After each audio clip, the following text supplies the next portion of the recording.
So let's get into this because this is gonna be long. This is gonna be long. We're only 23 minutes in. This whole thing is like an hour long. I want to say something like that. A little over an hour. Hour and 9 minutes. So, and we're gonna be talking about everything, all the advice, all giving my own input on the subjects that they talk about. Again, we already did a lot of it in the part 1 of this, and we're gonna at least finish the past broadcast, and we'll probably discuss also things that are part of the creator camp itself. So, let's continue. I'm gonna put this up, and we can get started. Nope, we cannot. I can't hear anything. Let's try this again. Turning on the volume will help. Then start researching, start finding out what kind of equipment you want to use. Don't spend a ton of money. Invest in social media. Start establishing yourself in social Okay, media. let me try and go back to the beginning-ish. Not Snapchat's a terrible program. Anything else? Basically, we left off them talking about basically how to gain new viewers. I think it was basically.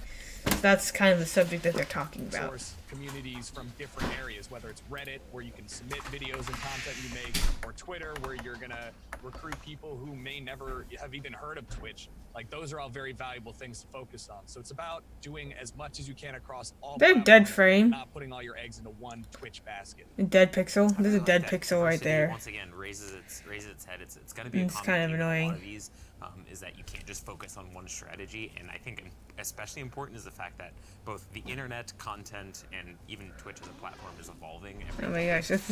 Wait. Or is that just the window?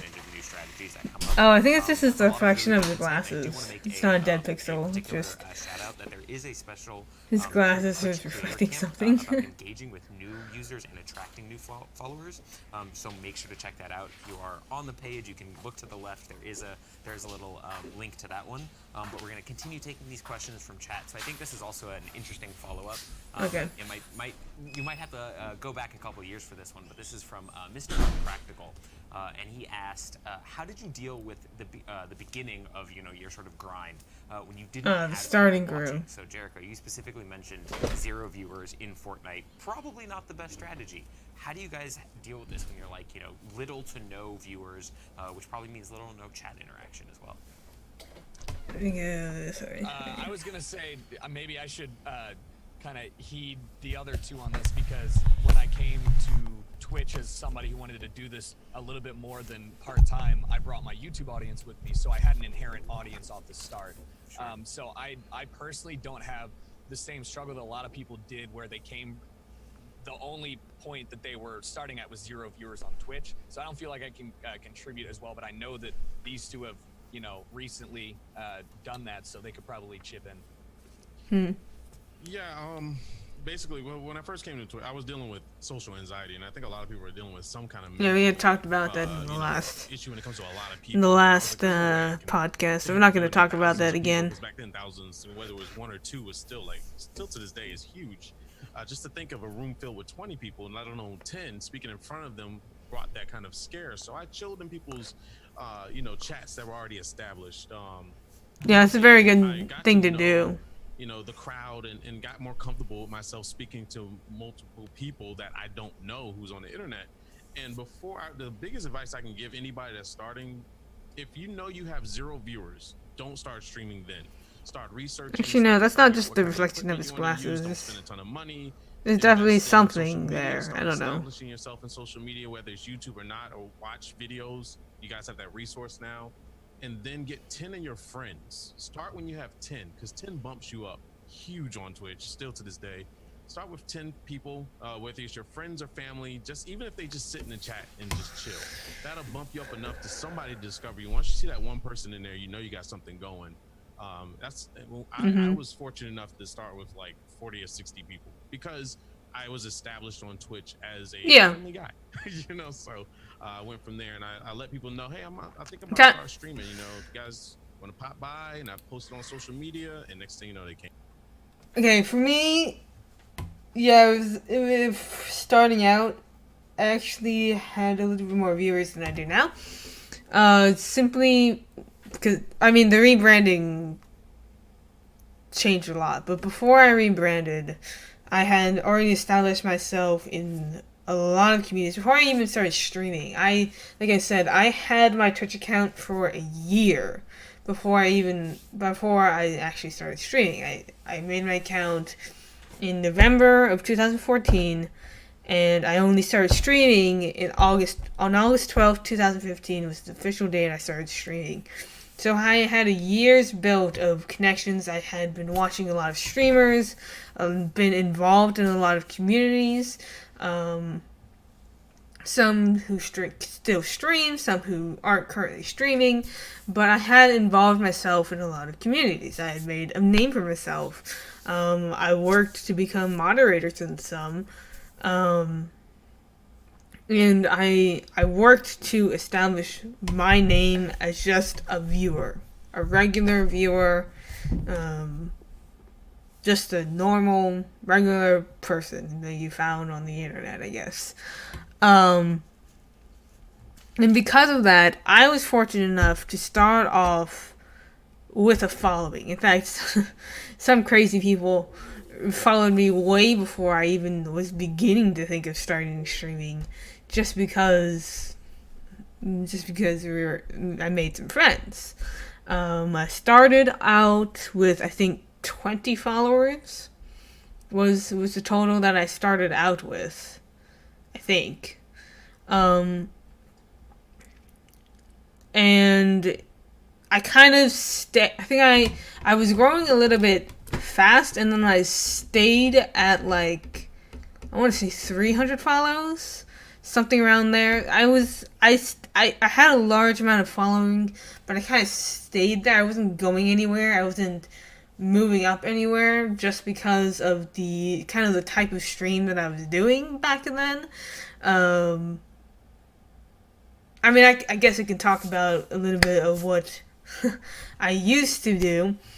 See, my past name was Demonic Chihuahua. It was a name that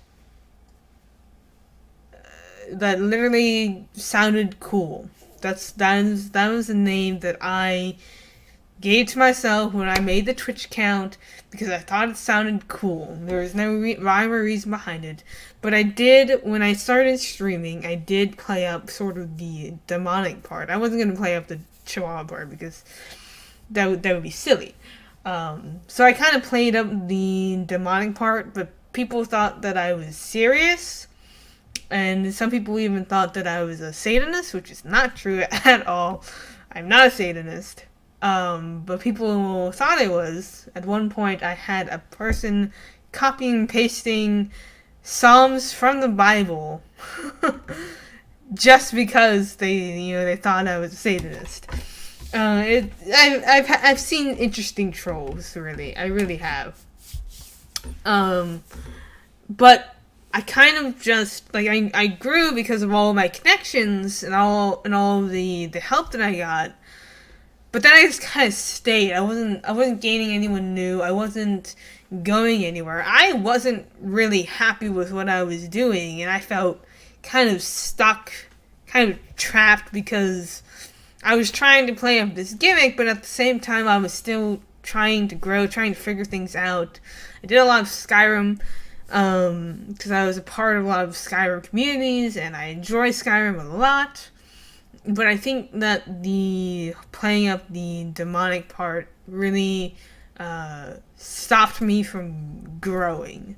Because while I had people on the inside who were supporting me, I wasn't gaining anyone new. All I was seeing was troll after troll, and it got tiresome the way, because I didn't like how I was streaming.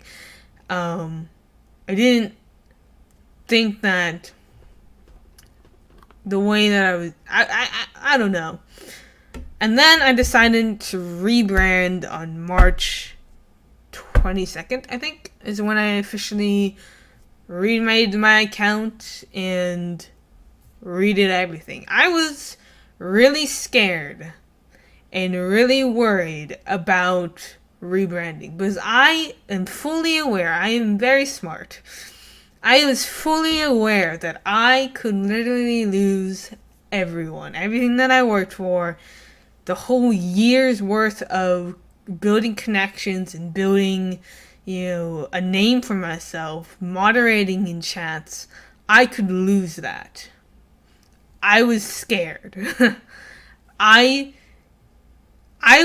See, for most of the year that I was streaming under Demonic Chihuahua, I thought that I was committed. I wasn't going to be able to change. This is what I was going to do. And at some point, I think in January or something like that, I started. I was thinking about rebranding. I was thinking about it. It was something that I wanted to do, but I was scared to do. And then at some point, I don't know when exactly, but I was talking with a viewer, a good old friend in chat, and I was saying, I think there was a question where it was, if you could rename yourself, what would it be and why? And at that point, I said I would actually, would you, I guess it was like, would you do it and why? And I said, yeah, I would. I would rename myself, and I would rename myself to Fire Phoenix TV. Because or something. I think it was more like I would rename myself something to do with like Phoenix, Fire, because I feel like that's really what represents my true brand, which is spreading positivity, letting the flame spread high and bright. Fun fact, that motto comes from another streamer's motto. I don't remember what it was, but it was kind of a play off of that. But I really do mean that motto, don't let the flame die. But there's kind of a point where like I was like, you know what?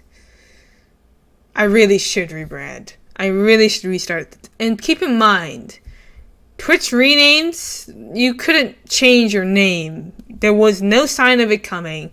There was no sign of it ever being a thing. I didn't know if it was going to be a thing. And I needed to rebrand then. I couldn't wait 5 years or 6 years for this feature to come to drop. So, and I didn't know it was coming. So I was like, well, if I rebrand, that means I have to restart my entire channel. I have to risk losing it all. And I asked myself, is it worth it? Is it worth losing all that hard work, all of those follows, potentially losing all those follows, and potentially having to start all over again, losing, my moderator status, losing everything that I built for a year. And I finally said to myself, yes, it's worth it. I need to do it. This is what I need to do. I'm not going to go anywhere with this old channel. I need to rebrand. I need to just do it. And I did it. And I was very nervous about it, but what helped me realize that I made the right decision is honestly the amazing support that I got from the communities that I was a part of, and the amount of people that refollowed my channel. People that I didn't expect, honestly, to refollow my channel, refollowed my channel. It's like, I think I managed to get, I want to say 120 refollows, and that's a big deal. Rebranding is a huge gamble, especially when you don't have the luxury of just changing your name. This was a full commitment. It was, it was a complete restart of the channel. This wasn't, like, I just had to change my name and then that was it. No, this was a brand new channel, a brand new account, a brand new name, and I was scared. But people supported me. I did get my moderator status back from the communities that I was a part of. I don't moderate anymore for channels because, honestly, I don't have the time. I don't have the ability to devote my time to moderate. So I have stepped down from moderating. But I did get a lot of support, and that kind of helped solidify that, yeah, you know what? I did make the right choice. I did do the right thing, because as much as I would have loved to have just been able to rename my channel, because I didn't know that it was going to come out literally the year after I deleted my account, my old account. Because I honestly wanted to forget about it. Some people didn't make the transition easy. Some people didn't make the transition easy at all. They insisted calling me by my old name. Some person even accused me of copying them, which is ridiculous because it was just ridiculous. But for the most part, I had a lot of support and I had a lot of refollows, and that helped make me feel a lot better. And I felt like a burden was like lifted off my shoulders. I felt more positive. I felt more like this is a new chapter of my adventures. This is the new me. This is what I'm committed to. I have no regrets at all. We sit now at 667 followers. I don't actually know. I think we're approaching 700 followers. That is a big deal. That is a big deal. We have definitely surpassed my old channel. 671. Okay, how did that happen? 671 follows. That's a big deal. That is a really big deal. Honestly, I am so glad I made the decision. Part of the rebranding, I did join a Twitch team to sort of help also, re-emphasize that, this is the new me, this is doing this whole thing all over again. And it's funny because I watched every Twitch tutorial, I watched every Twitch tip video because I wanted to do it right the first time. I wanted to be able to do it right the first time and not have to rebrand. But I ended up having to do so anyways just because of the name and just because I wasn't happy with myself. And that's the thing that I can advise anyone on. If you are not happy with your own stream, change it.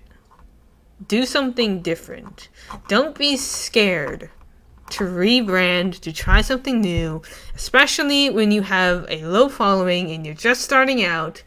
It is okay to change your brand. It is okay to change the way that you stream, and so that you enjoy streaming. The most important thing about streaming is that you enjoy it. There are 7 million other streamers. Okay. Well, 2 million, I guess. 2 million other streamers out there. Over 2 million. You changing your brand, there are 2 million other streamers out there, right? People will find other people to watch.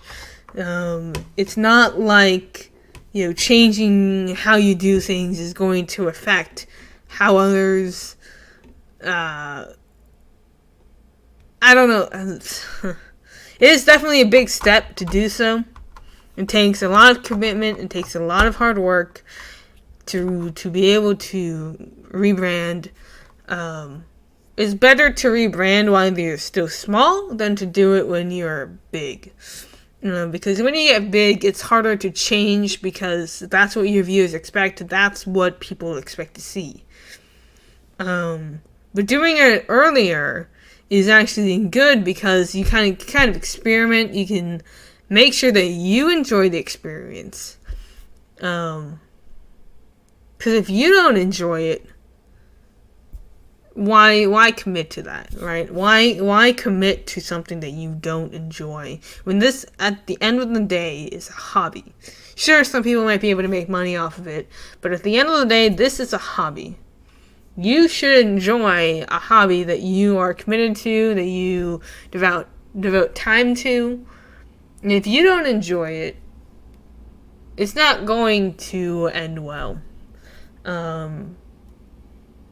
If you like to play up a character, do cosplays, do whatever, you can do whatever you want. That's the beauty of Twitch. That's the beauty of streaming. It's that you are in control of your brand. You are in control of yourself. No one can tell you not to do something. No one can tell you to do something.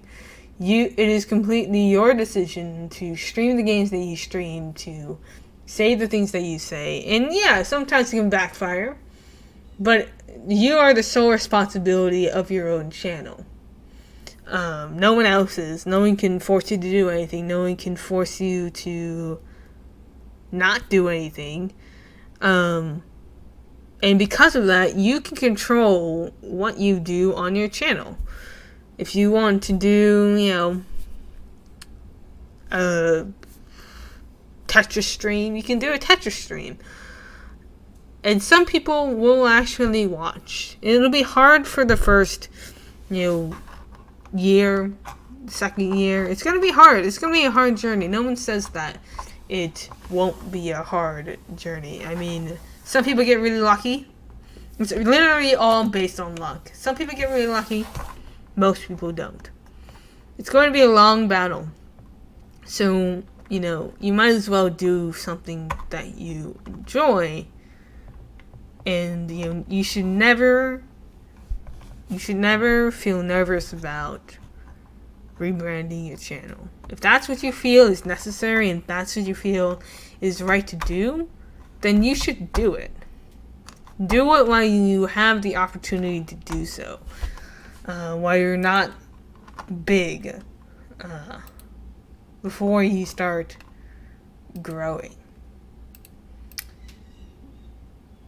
Figure out what you want to do on the way. And before, because there is a kind of a time where it does become harder to change. And it's better to change earlier than later. Anyways, so yeah. I have to echo that actually. When I first started streaming, I had already had a couple friends that were like, oh, you should try it out, it's fun. So when I first started my first stream, I actually posted it on my personal Facebook because I was like, hey, I'm terrified. Does anyone want to come hang out in my chat and talk to me? So I had probably 15 people there just chatting with me, but DJ Tech said, once you get over 10, then it starts to become easier to discover you. So after that, there were more and more people slowly rolling in and being like, oh, someone's dancing. This is weird. This isn't normal. And just hanging out. And it's a great way to because I have to say that I also had terrible social anxiety when I first started. I didn't even talk on the mic. Ruh-roh. Ruh-roh. I think they timed out. Uh-oh. Let me look at the chat. I'm sure they're going crazy with it.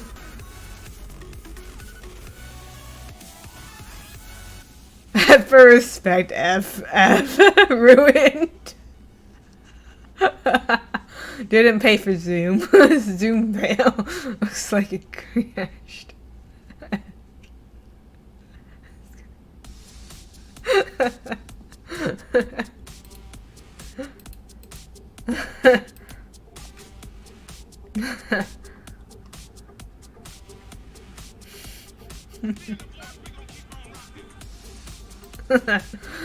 Okay. Meaning of this is that.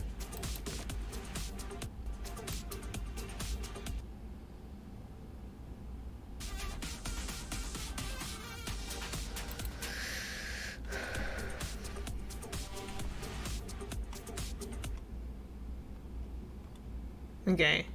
Should be good now.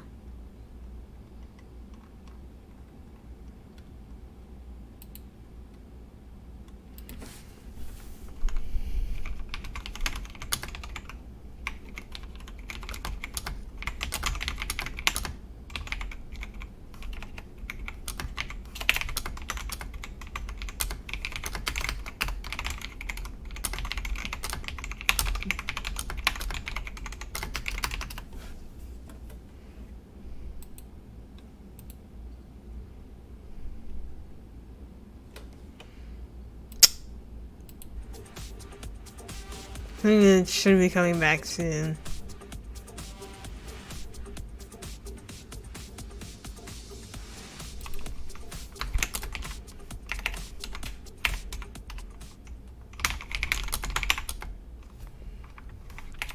Welcome back to the Twitch Creator Campfire Chat. I'm so sorry for the technical issues. My fault, you can blame me. I tripped over a cable. How dare you? Yeah, I mean, once again, this is live, so this is what these wonderful folks have to deal with every day, and I'm sure that that is a struggle. So you are at the perfect place to learn how to deal with these struggles, to learn how to grow here on Twitch, thanks to Okay. the Creator Camp. It's back. Make sure to check out the links to the left if you haven't already. There's some really good articles, how to grow, how to develop, how to monetize, everything, and we are taking your questions in chat. So if you have a question you've always wanted to ask to any of these creators about how to do any of that, now is your chance. So we're going to jump back into some of the questions that we've already pulled.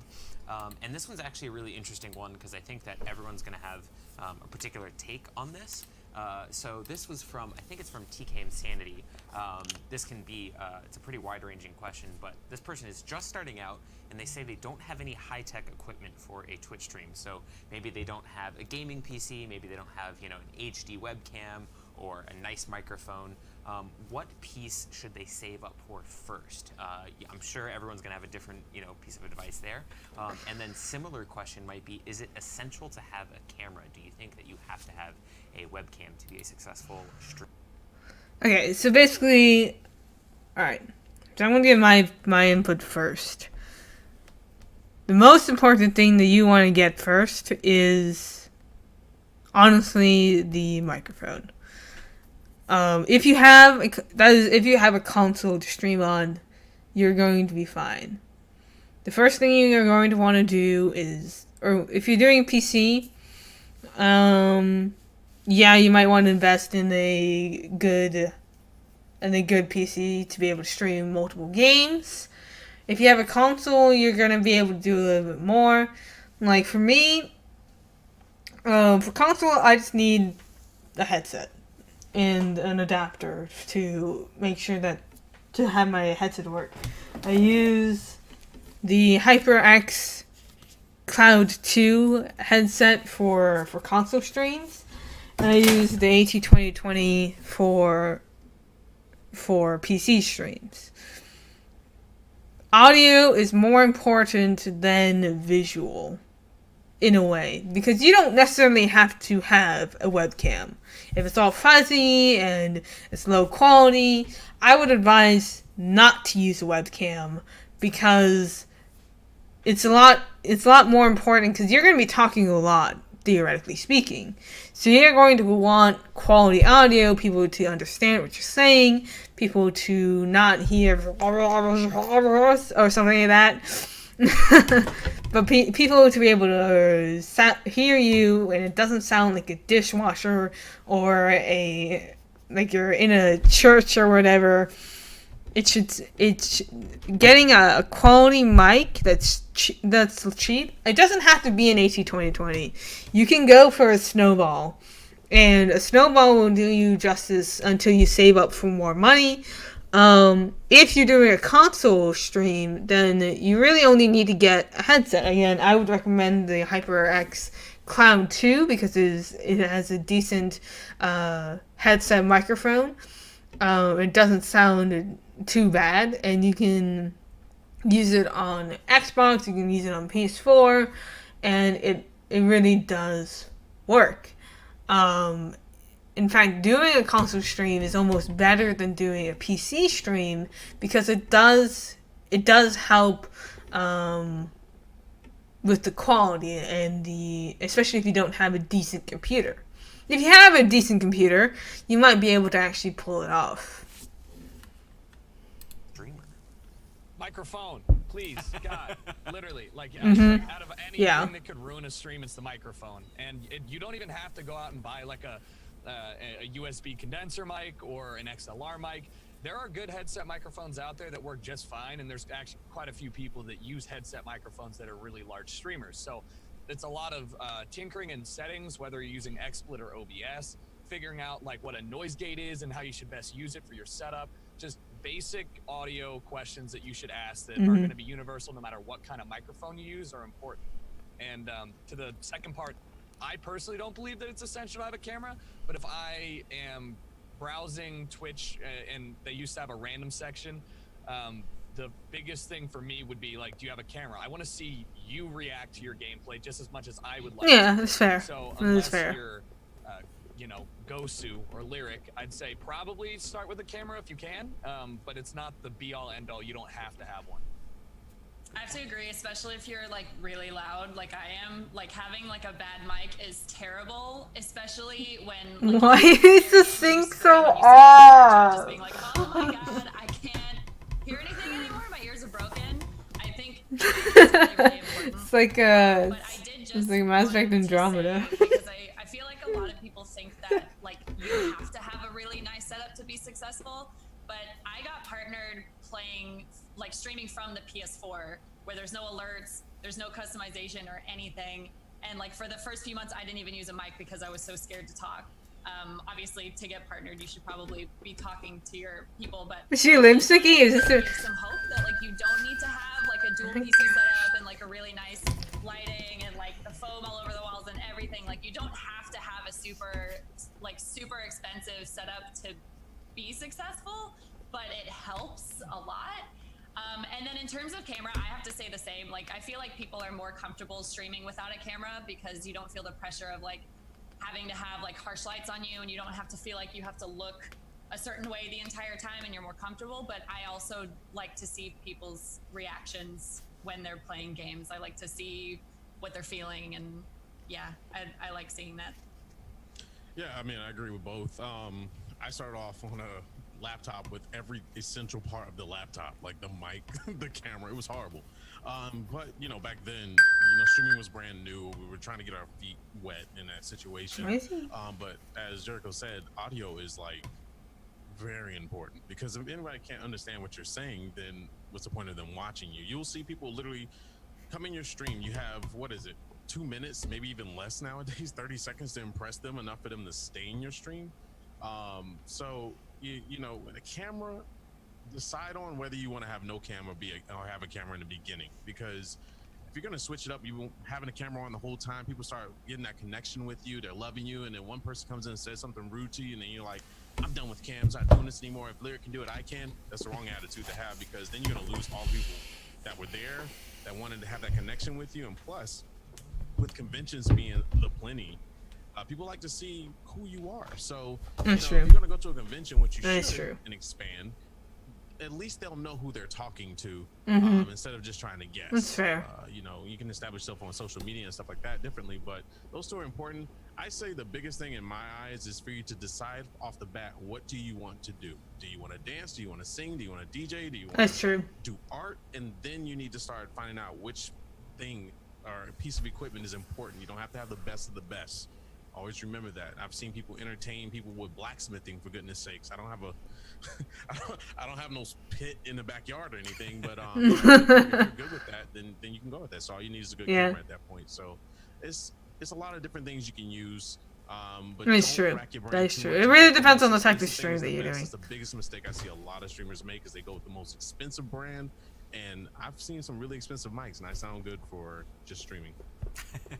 I think it's particularly interesting to look at it in the sense of a couple of you had mentioned that it's, people are coming for you, they're coming for your personality or your content in particular. So you need to have a quality of, whether it's a microphone and a webcam, a shooting setup that conveys that brand, that content in a way that makes sense. It doesn't have to be the best of all those worlds combined into one.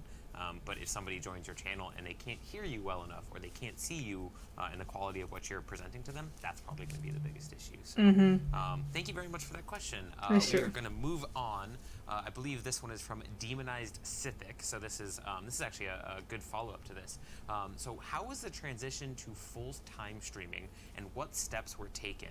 Understanding that not everybody took the same route. Some people were already full-time content creation there. But how do you decide to start putting off the other responsibilities that you might have in your life? When do you invest more time into doing this crazy thing full-time? I'll start, I guess. I hadn't been very successful streaming Just Dance on Twitch for a long time because it's Just Dance. Nobody goes on Twitch to be like, who's streaming Just Dance right now? So I had maybe like a concurrent of like 70 viewers-ish when I got the opportunity to be on Partner Spotlight. And I was kind of like, okay, this is kind of like the be-all end-all, because I had been working 50 hours a week and then commuting and coming home and streaming. And I was tired, like I was pretty exhausted. So I was like, I'll see how this pans out and I'll see how the months afterwards go. And lucky for me, it was enough, I hate using this word, but it was enough exposure to actually be like really, really good for me long-term. But in terms of like financially, I made sure that I had enough to pay my bills and then a little bit extra. So like rent, groceries, phone, whatever, and then a little bit extra. And I also made sure to save as much as I could for like 6 months, just in case of like any emergencies.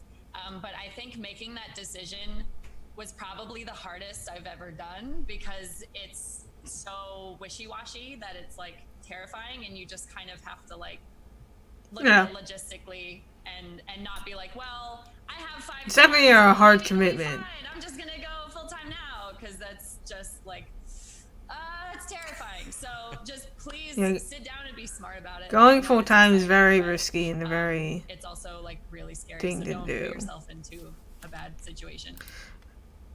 Yeah, it's a. I definitely would not recommend going full-time without making an income first, right? Because you're going, unless you're young, and you're living off of your parents, which is not a good idea.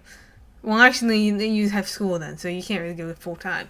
I would not recommend going full-time without having a backup plan. A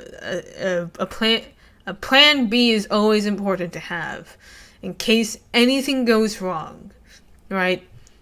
As it stands currently, YouTube is not a very stable job at all. Constant demonetization, ad revenue is everywhere. You don't know if the video is going to be successful. On Twitch, it's a little bit more reliable, but still not reliable, because you depend on the internet to pay you, basically. You have to keep in mind that Twitch gets a chunk of that money, so, while you might make $1,000 off of streaming, that's not enough to live on, and I would not advise going full-time without having the ability to support yourself. Your life, your health should come first. If you put your health and your life after streaming, it can be a huge concern, and it can really be bad. I've seen a lot of streamers. I've seen them as they transition to full-time or try to, and honestly, I hardly see it work. Because even when you are partnered and you are making that money, it is such an unstable job. You never know if you're going to be able to make the next month. You never know if you're going to get the same salary that you are. It's not even a salary, but the same income every month. You do not know. That is up to the internet to determine. That's up to your community to determine that. And especially if your audience caters to younger kids and your demographic are all teenagers with no jobs, that's a very risky move to then commit to full time when they're most likely not going to pay your bills. If you have more of an older audience, maybe you do a little bit more mature streaming and you target that older demographic, then maybe you will be able to get a little bit more from it. You definitely can't rely on the younger demographic to support you. You should always have a backup plan. If you're going to go full time, always have a backup plan. Always make sure that if anything were to go wrong, you can get at least a part-time job to help get in some money. In fact, it would be wise to have a secondary job, to have a part-time job, just to make sure you at least get some sort of amount of money to make sure that you can pay your bills in case you hit a bad month or something like that. Having merchandise, having other sources of income, multiple sources of income is a good way to make sure that you are making the most of it. If you are not a partner, and I mean that even with the affiliate program, because affiliates don't get ad revenue. Affiliates only get sub revenue and bits, so you don't make as much money.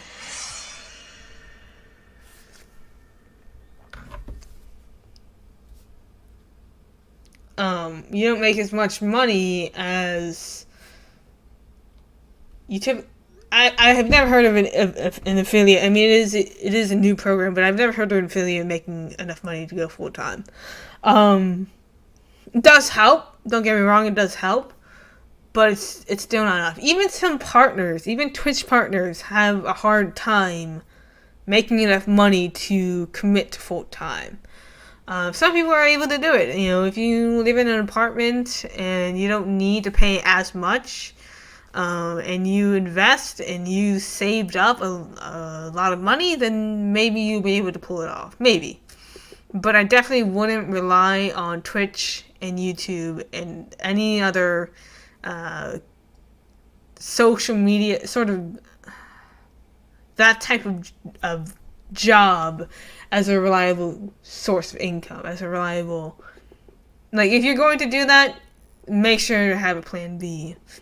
At least, finish college, make sure you have a degree, make sure you have a way so that if something were to go wrong, you have a backup plan.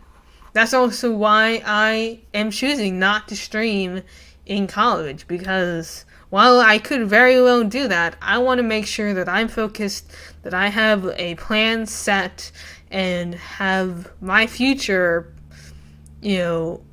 looked out for, and make sure that I don't mess this up, because it is a huge deal. I know full well I cannot solely rely on Twitch, nor would I expect to. And you should really consider if it's a good idea to go full time before you go full time, and again, make sure you have a backup plan in case anything were to go wrong. So there you go. Changing event. And when I say life changing, I mean it, because this industry is not 100% figured out. Yeah. It's ever evolving. Yeah. You have to sit down and plan. I say sit down with your parents, because they're the ones that care for you the most, right? First thing they're gonna say is, God, when you're streaming, you need a real job, But the thing is like, sit down and plan. They know financials better than you because they raised you, right? Mm-hmm. And I sat down with my parents and said, look, my parents were like, do you want to live paycheck to paycheck again? I was like, absolutely not. And they said, well, I think you should keep your job and slowly start transitioning, give a little bit more to one side, see how well it does, and then think about it. Yeah. And the big question was, Yeah. how much money do you have in your bank? Do you have enough to survive at least 6 months without having to work, period? Yeah. And that was the biggest. Huh. It opened That's on the internet. but yeah, just sit there and plan, and be conscious of your decision. Have a backup plan. I Yep. have 2 degrees. Yep. I didn't stop school because Mhm. of this. I'd never give that advice to anybody. No. Quit school or else, That'd be a like, terrible start idea. doing well. Terrible Go idea. Down the drain real quick. This is a roller coaster event. You never know what's gonna happen. So 2 degrees, worked a career, still working a career, still do a full-time job, and still stream full-time. And that word full-time doesn't mean that you have to quit your job. Right. A part-time job and Right. stream full-time. But That's what I just said. That's what I just said. Always have a backup plan. At the end of the day, it's not worth it if your personal health and your personal well-being is Exactly. taken care of. Exactly. These two did a good job of talking about how to prepare yourself if you want to make that jump into full-time streaming financially and just lifestyle-wise. I figured I'll take a different route and talk about it content-wise, because when you are faced with the idea of having to fill 7 days, because that is what Yeah. full-time is on Twitch. It's not a 5-day-a-week job. It can be if you're lucky. When you're faced with the idea Whoa. of having to fill that much time with content and meaningful content, not just I'm here, I showed up. You want to give something that's going to make people come back, and that's not just the average. You have to do a good job of planning out content. What type of content are you going to make? What kind of games are you going to play? Is there something that you could do that's going to take less time overall, but contribute enough that it's going to make up for the lag you're streaming? For example, sometimes I cook, and that's like about half as much time on camera as I would normally do if I was doing a gameplay stream. However, people like it enough that it makes up for that difference in viewership. So recognize that streaming or playing games or producing content for a couple days is a lot different than doing it every day, and burnout is a real thing. And Yep. what helps counteract that is having a pretty decent schedule. Yeah, the big That's also why I have concern for those who want to be a marathon streamer, right? Want to do 12 hours, 24, 48, whatever. Doing those burns you out real fast. No matter how many games you have, no matter how badly you think it's a good idea. It's definitely a good idea to be able to take breaks, to not commit yourself to do a marathon. I'm not ever going to tell someone what to do. But I will advise someone, it's better to have 8-hour streams a day and take a break, do other things, go outside, stretch your legs, every day, rather than do 12 hours and 24 hours and burn yourself dry, because you have the future. You don't have to do everything that day. And in fact, if you have more games to stream, you can stretch that out for a long time and keep bringing your audience new games, every month or so, rather than wearing all of them out by doing just a year, 12-hour streams, 24-hour streams. And it's also bad for your health if you don't plan that out. Even if you are committed to streaming, that's great. But doing it 12 hours a day is going to burn yourself out real fast. And trust me, I have had people, tell me that, they plan to be a marathon streamer, or they plan to do a lot of long-hour streams. And it also becomes a health concern, Technically, you should have no problem doing a 24-hour stream if you plan it out and if you have breaks and you care for your body. But there was that incident where there was a person who did a 24-hour stream and he ended up dying on stream. And it was really sad. And, that's something that Twitch has been cracking down on. Technically, you are not allowed to stream for more than 48 hours in a single session. Because it is unhealthy. Just sitting on your chair and playing games for 24 hours is very bad for your health. You can stream for long hours, yeah. But doing it for 24, 48, 72, not recommended at all. Especially if you don't really take breaks, especially if you don't rest your body. It's one thing to do it like do 12 hours back to back, in the sense that you do 12 hours, then you take a long nap, you sleep, you eat, and you do everything, and then another 12, and then another 12.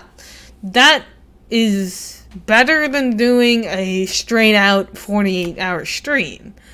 Making sure you have breaks, obviously, even for the 12 hours. But doing marathon streams is a huge health risk, and especially since most people probably don't plan out what they're going to be doing for those 12 hours. They don't plan breaks. They don't make sure that their body is taken care of before they go into the 12-hour stream.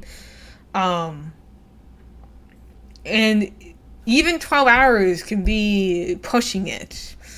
Again, I won't ever tell someone not, to do something if they really want to do it, but just keeping in mind that burnout is a real thing. Even if you are committed to streaming, even if you're dedicated, you know this is what you want to do, it is still a good idea to stagger out your broadcasts and not stream for a long time, like do it 12 hours every day, because eventually you will burn out. It will happen. It could take a year, it could take 2 years, it could take 3 years, but eventually you will burn out if you do too much of it. It's true. No matter how dedicated you are, there is such a thing as burnout when you full-time broadcast. To quickly piggyback off what Jericho said. Hey, Captain Dreadbeard, how you doing? You still do YouTube and all that stuff. Yeah. Streaming doesn't stop when the camera goes off. Right. Right. The hard work is after the stream, because you have to prepare for the next stream. You have to prepare your financials. You have to prepare content, get stuff ready for other social media events and stuff like that to expose yourself. So definitely what he said. So just make sure you know what you're getting yourself into. Yeah, I think you're all hitting on a lot of really important parts that aren't so visible when it comes to doing this thing full time.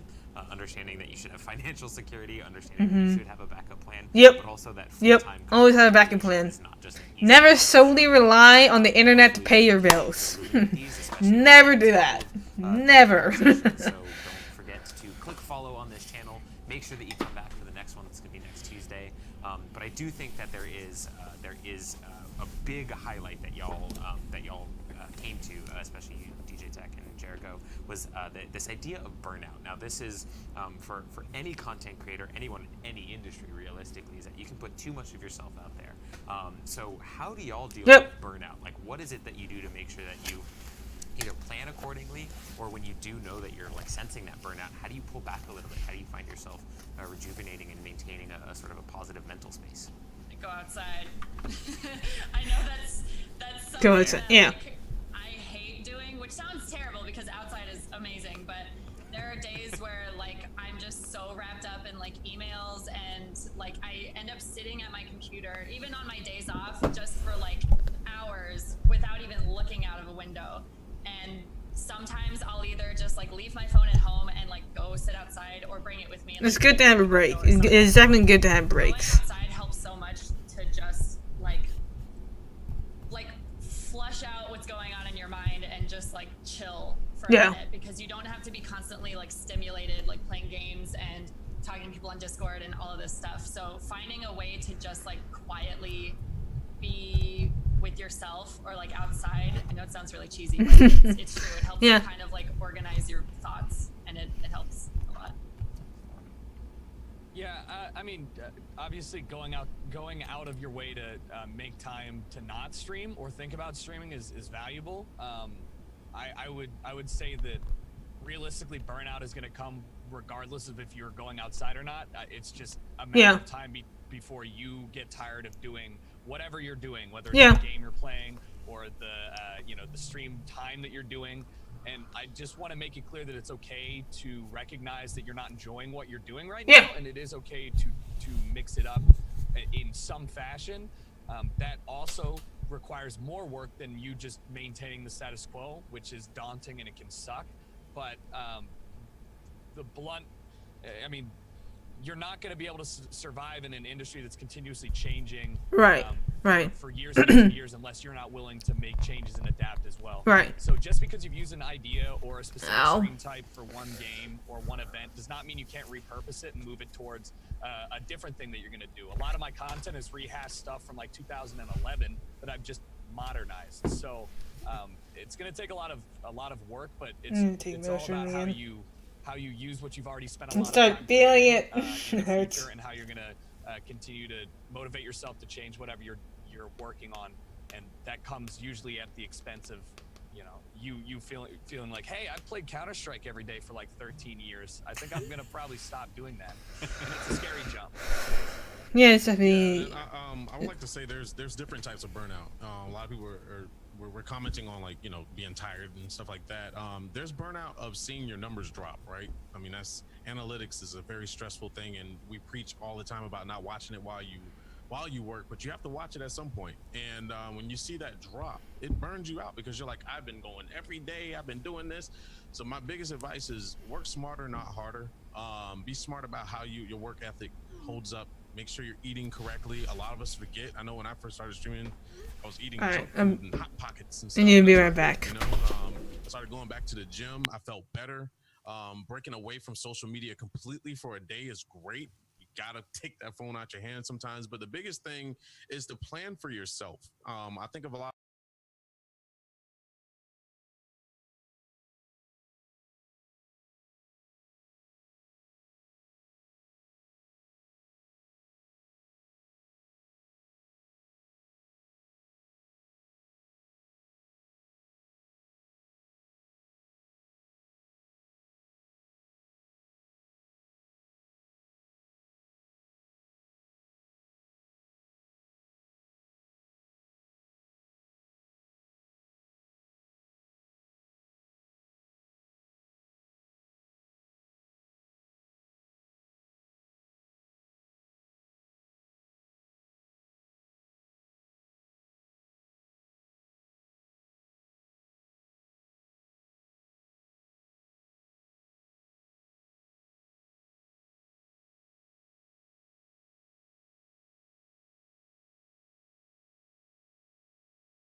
I'm back.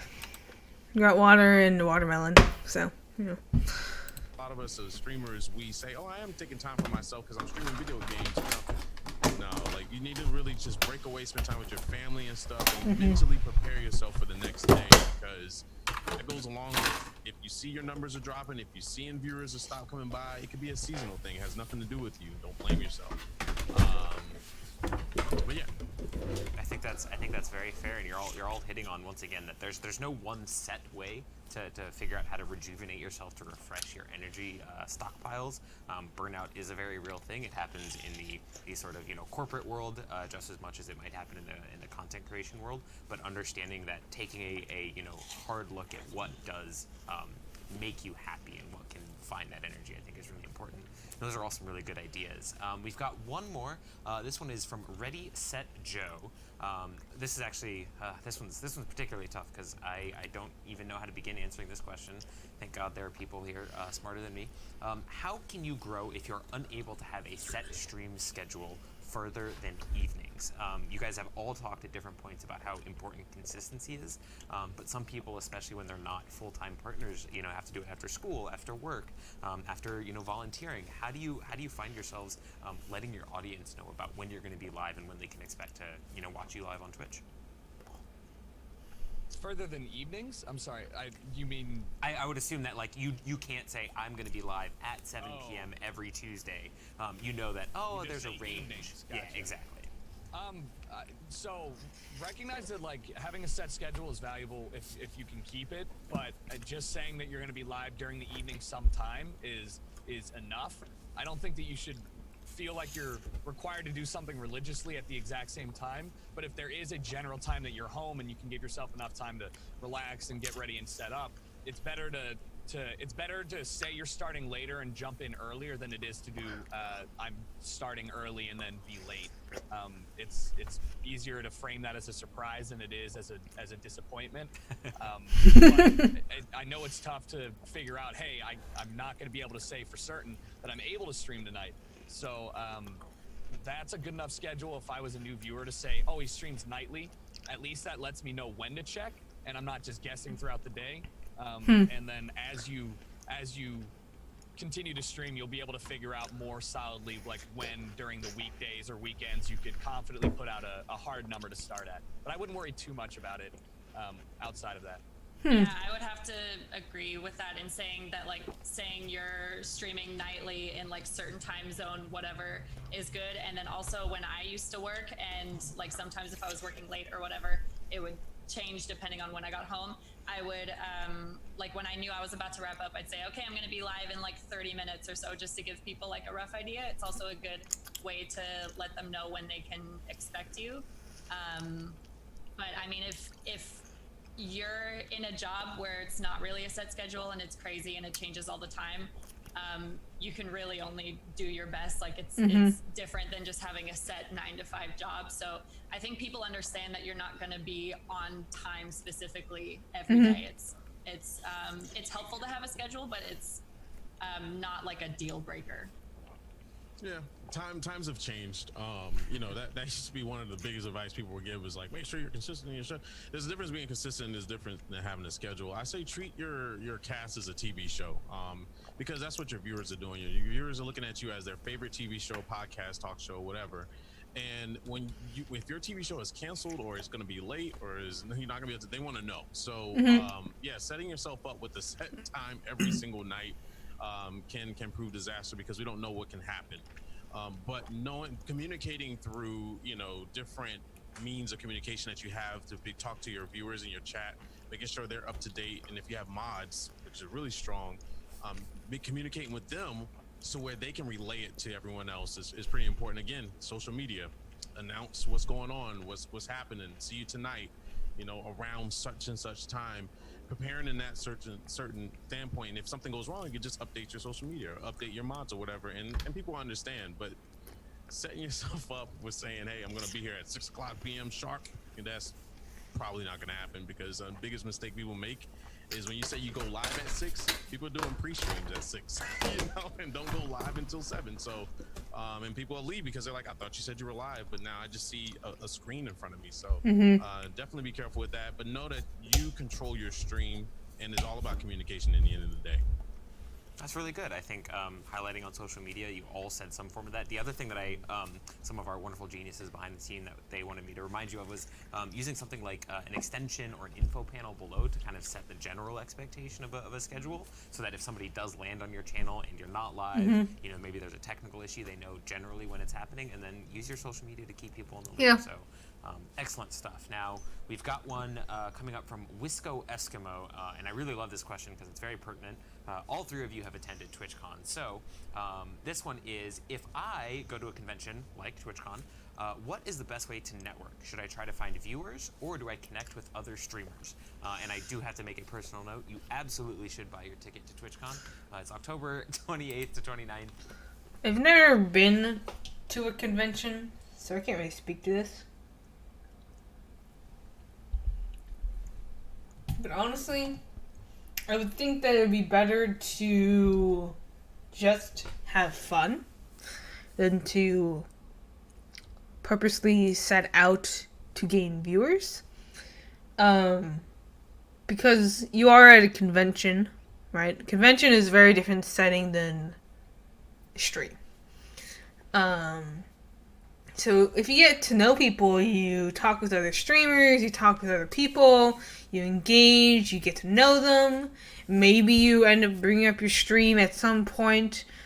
I think people really want to get to know you as a person at a convention. I mean, that's what I would expect to see. And not so much as saying, trying to promote yourself, trying to get views from going to a convention. I know that Streamers Connected does a lot of recruiting at conventions, and we get a lot of our members from attending conventions just because people get to know the team, they get to know the Zonda and the staff and whatnot, and you gain with the panels. And there tends to be a spike of people joining when that happens. Joining the community. And so, you don't necessarily just want to be promoting yourself. Viewers will probably come, added viewers will come by just getting to know other streamers. I mean, there's a time and a place to promote yourself. 26th to 28th, I'm sorry, I don't know how to actually read. It's in San Jose this year. TwitchCon.com for more info. That is my one plug. Sellout, thank you. But yeah, how do you guys use conventions, whether it's TwitchCon, be PAXs, E3? How do you use it to network? What's the right strategy, or is there a strategy? I mean, I think there's a strategy to it. First of all, make sure you have the means of getting there. Don't be afraid to reach out to companies you've been working with before, or people that stop by your stream. Don't be afraid to say, hey, I'm available to, do you guys have any space for live streaming? Or, I've never been to a convention before. I'm very interested. Is there any way I can help you? We worked together in the past. First, don't be afraid to ask, and just be very smart about it and professional about it. Networking is definitely something that's absolutely needed in this market. I used to not attend any cons, and when I did my first con, I think it was PAX East. Yeah, it was the one that people were like, oh no, PAX South. They were like, oh, that's the smallest one. I was like, great. Now I won't feel overwhelmed. I went there, and my gosh, my whole life changed. Developers got to see who I was. They got to see me outside of the camera. People got to see that I was actually being real on stream, and I wasn't just putting on a facade. And it made me more comfortable talking around groups of people. And next thing you know, I had the right stuff, like business. I mean, at some point in the future, I would like to go to a convention. Some point in the very far future, because I don't have time. The thing is, I don't have the time, and most of the time, if it's really expensive, even if it's on the East Coast, it's still expensive because it's never in Virginia. It's always in like New York or Florida or whatever, and it's and that's expensive to go to. Even a trip to New York is very expensive. So I never have the opportunity to go to conventions. I would like to plan at some point to go to a convention. If I were to go to a convention, I think I would want to go to TwitchCon rather than PAX, just because I would want to meet and talk with other streamers. Except for the fact that I do not do well with social interactions. I don't do well at speaking in public, and I don't do well with strangers. It's kind of I get very awkward. I get very awkward in real life, and I don't honestly know how a convention would go.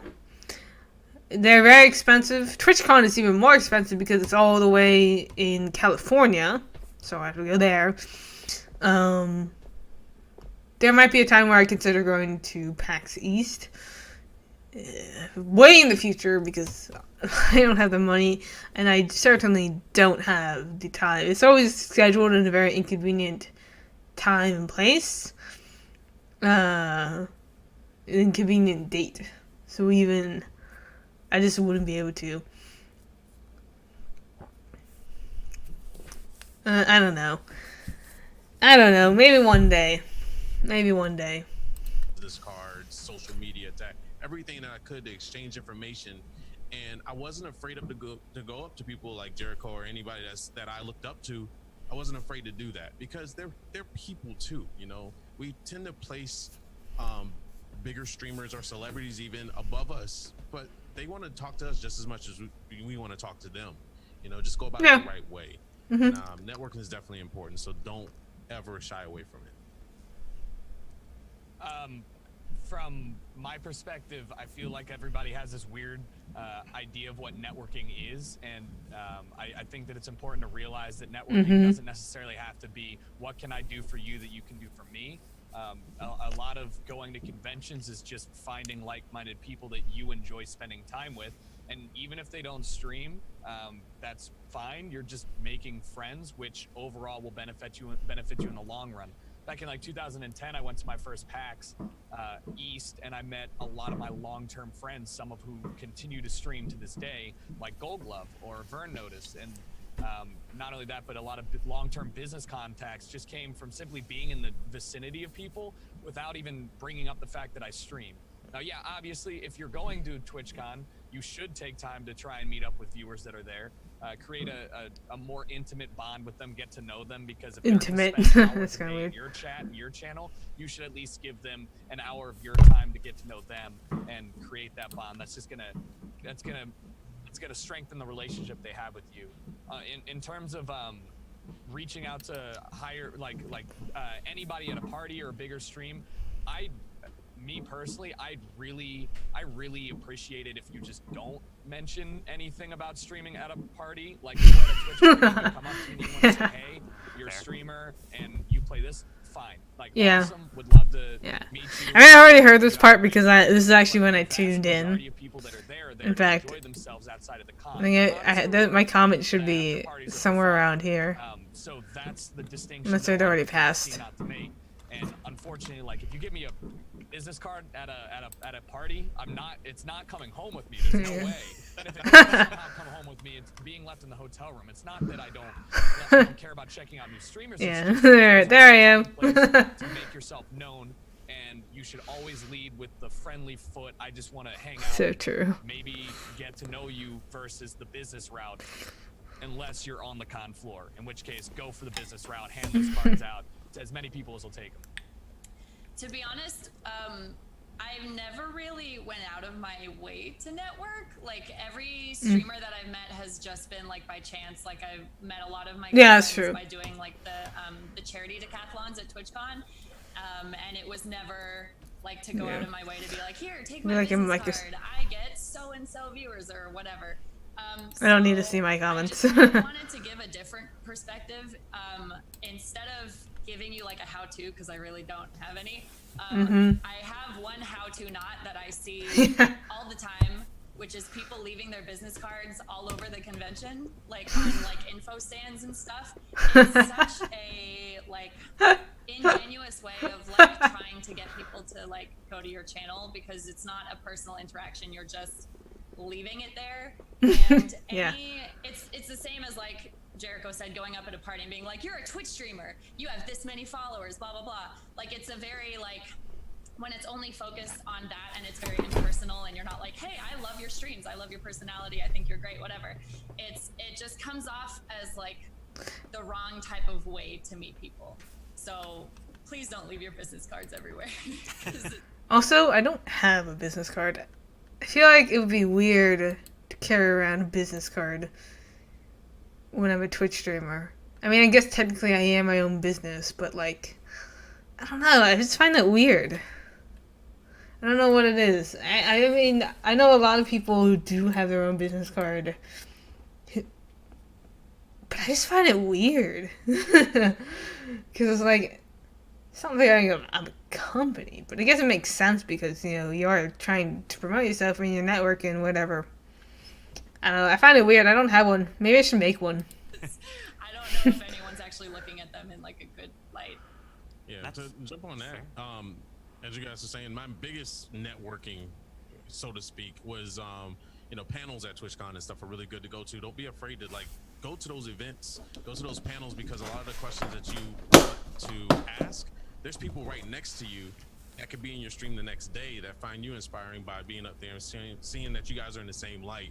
Jericho hit on that right on the head. I think that's very important. That should be probably your first step, I think. Excellent. Those are some good do's Okay. and some good don'ts. So please. There's an alert. I know the chat went crazy about this. Don't leave. Didn't Please pay go for find Zoom. direct ways to handle Continue. Click continue. good. Continue. Couple Click of continue. those. We Didn't actually pay have a for follow-up Zoom. question from, Bot Kendrick. So this is related to going to events. In the I'm sense gonna of actually network. make this I bigger. think this one might apply more generally to how do you do it online, but it's how do I find other streamers to collaborate with? And I'd actually like to jump in with Little Seahawk first, just because I know you did mention that you started out streaming Just Dance, and I'm curious, like, Yeah, I'm did you gonna find switch. other creators specifically for streaming Just Dance, or were you kind I'm gonna of like switch opening because, up you the know, world? why not? I didn't really have a chance to, because no one was streaming it. Like, I really was in like my own Wait, how do you... bubble by myself, and I was like, I don't know if I'm a gamer or if I'm something else, and like I didn't really have anyone to relate to. Now there's tons of people Yeah, let playing me Just fix Dance, which this. is like amazing. I Pioneer. didn't really start working with other streamers until probably like a year or two after I started streaming, because I kind of was just Needed my to be own on the at that left side. point. Oh my gosh, it's so weird. One thing that I loved doing was when St. Jude Play Live There was you go. coming around last year. Now you guys can see the chat. I'll get rid of the team leaders the both jar. decided to do like a collaboration stream where we all try to raise money together by playing There you go. games. And whoever like raised the most money got to punish whoever raised the least amount, and like a streamer got to make me eat like a spoonful of Marmite or whatever.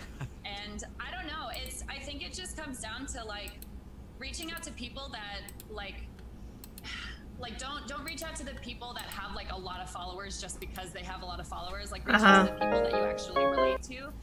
Especially Thank you, J Long. Thank you so much for the follow. Welcome to Flame Army. if you're working with May the somebody flames be someone hammered. You're amazing. Thank you so much for the follow. and plays completely different games or whatever, then it might not be like good chemistry.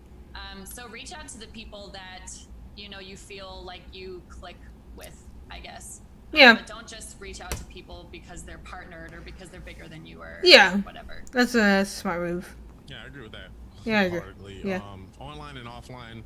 Online, what I used to do is I used to browse the section that I'm gaming in to see who else is doing what I was doing and who was similar to me. This is offline, not while I was streaming, and seeing what what kind of content they were bringing, because I felt kind of lonely in the MMO world when I did it, and I found other players and stuff. And then when we went to conventions, I went up and talked to them. I was like, I really enjoyed your stream, and they were very surprised that another streamer watches them and stuff. So that's why it's good to always how do I put it, look at the company you keep and what kind of company you're bringing, because those people end up being lifelong friends. I mean, like Jericho was saying, Gold Glove and them, they all came from like the esports and the Okay, I'm gonna put this back on the right side. and, You can't do To this this. day, they're still good friends, and you can find just as good friends out there, whether they have the same amount of numbers as you do or they don't. Yeah.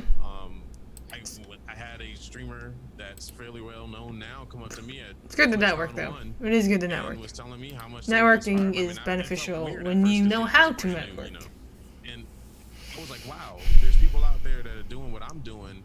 I need to go out there and do the same and reach out and look. And now I have streams with other streamers, and it's fun. You know, Mm-hmm. people see us together and they ask about each other, and I've made lifelong friends. So definitely, those are a few avenues. Yeah, I mean, I never feel all that comfortable to do collab streams or really offering to do collab streams because I know very well that I get awkward, but I'm in Discord voice chat. It gets awkward sometimes because like I'm more aware that I'm with people than when I'm just streaming. Even when I stream, sometimes I get awkward. It's definitely hard to reach out to people because and you also have to plan ahead, and you have to make sure that all parties are there that you're expecting, and you have to promote this. And it's hard because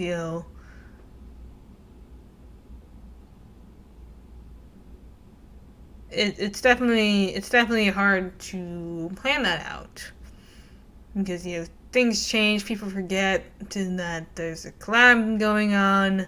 I've had fun for the most part with the Panda collabs that I used to do with my former team, but it is definitely, I do find it very awkward to do collabs. That's not just like a whole big party, but there's just literally me and one other broadcaster. Because I'm a person who likes to do things on my own, who likes to play games on my own. I really don't do that many multiplayer games. Not that there's anything wrong with them, but it's not the same.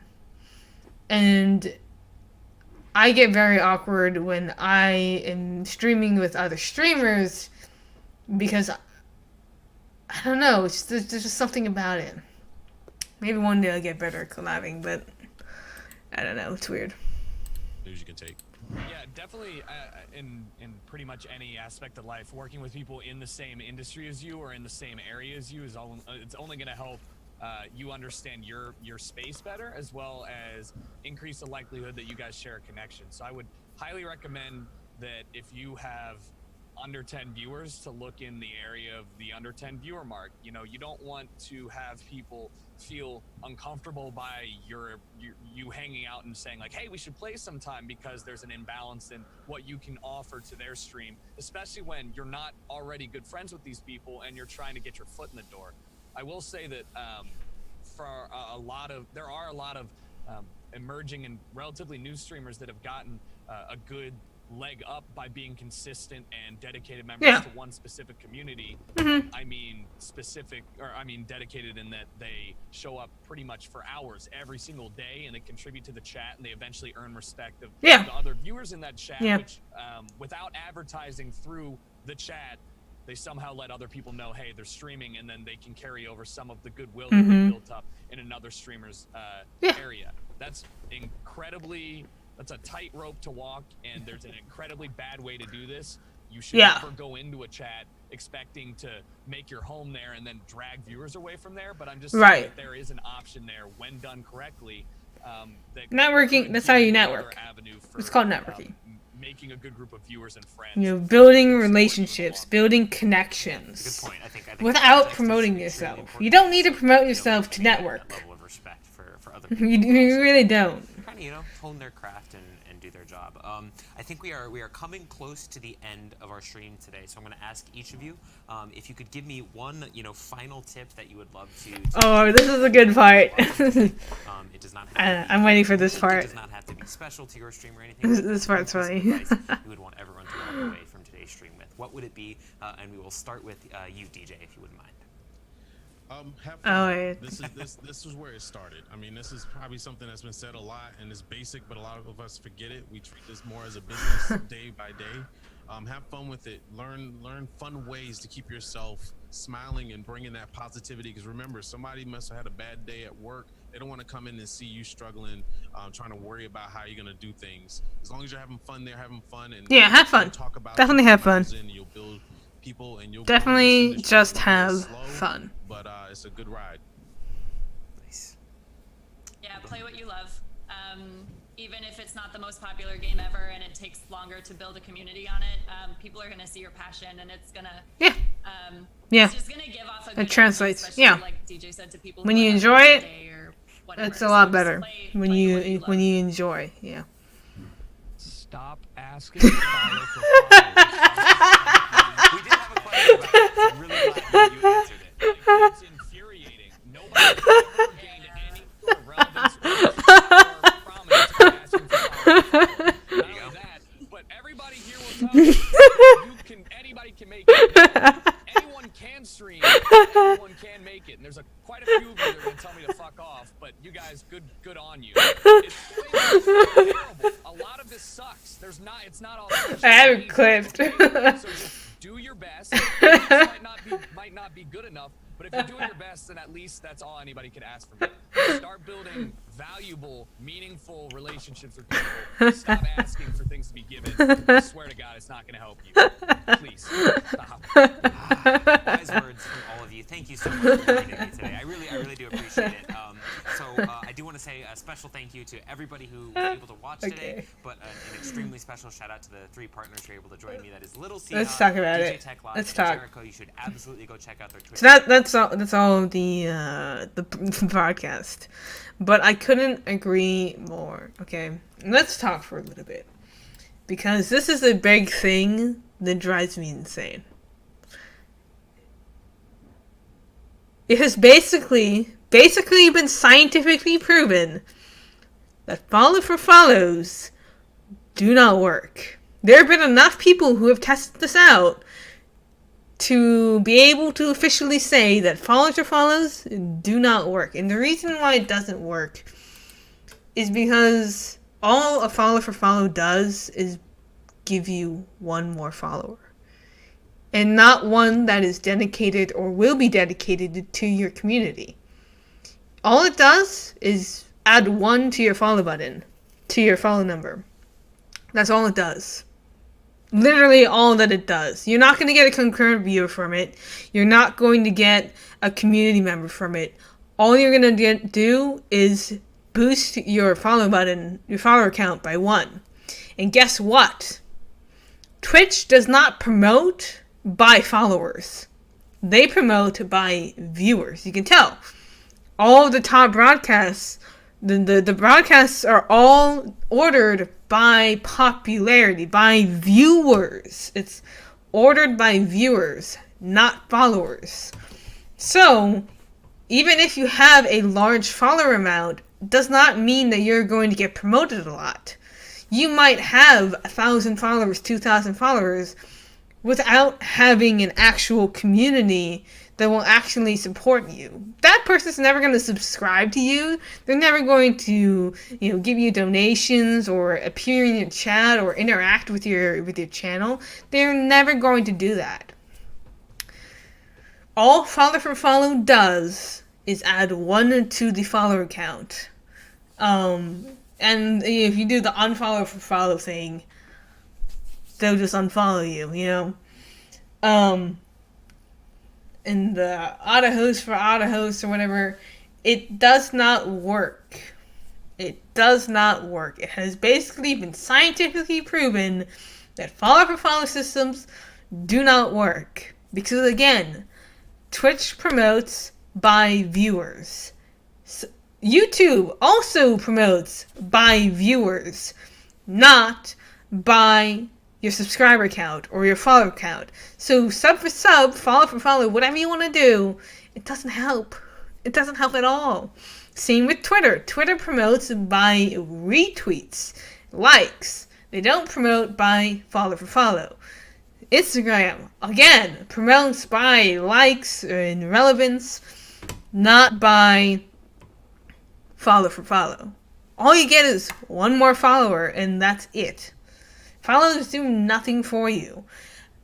It can't do stuff for you because when you have a large follower count that is actually earned, you have a large following, you end up getting more viewers who are willing to check out your stream, or maybe not willing to.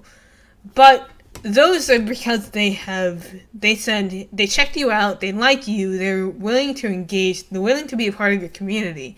And that's where you benefit from follows, because they can say, oh, this person's live, I like them, let me check them out, let me hang out with them. But a follow for follow system, nobody's watching your channel, no one's watching your content, they don't know what you post. All they do is add you one to your follower count, and that's it.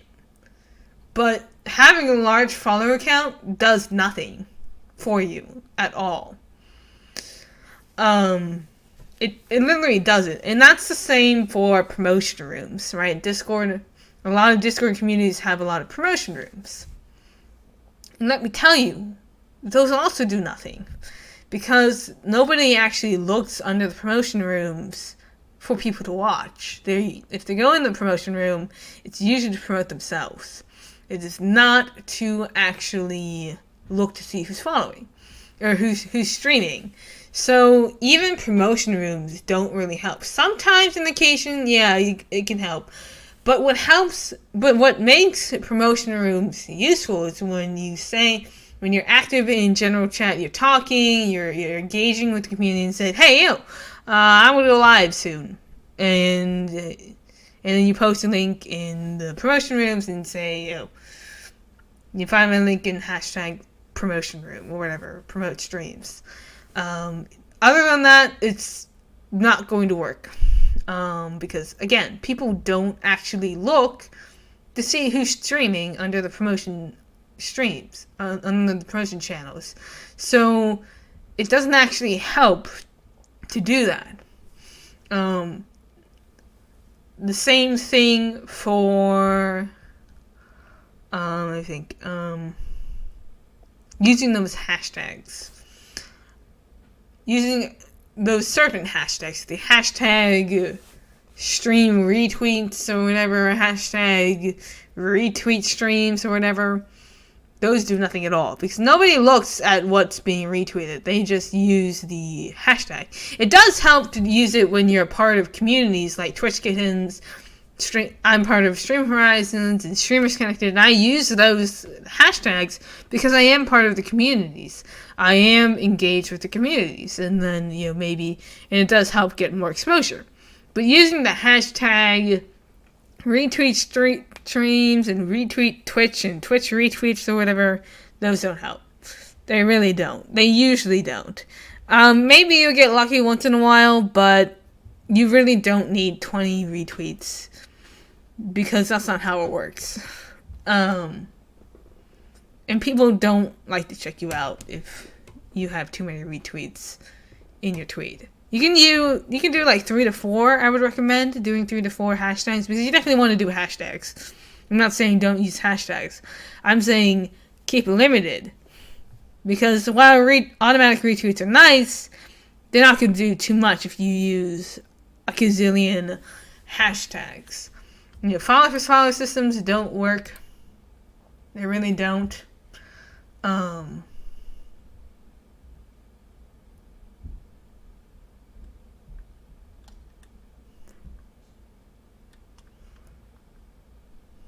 They really don't. They really don't work. They don't work. Follow for follow systems do not work at all. There you go.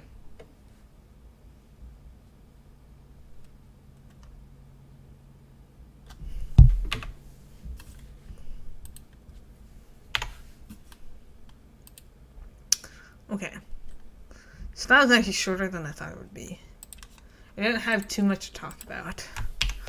I didn't realize it was so short. Wait, how long is this?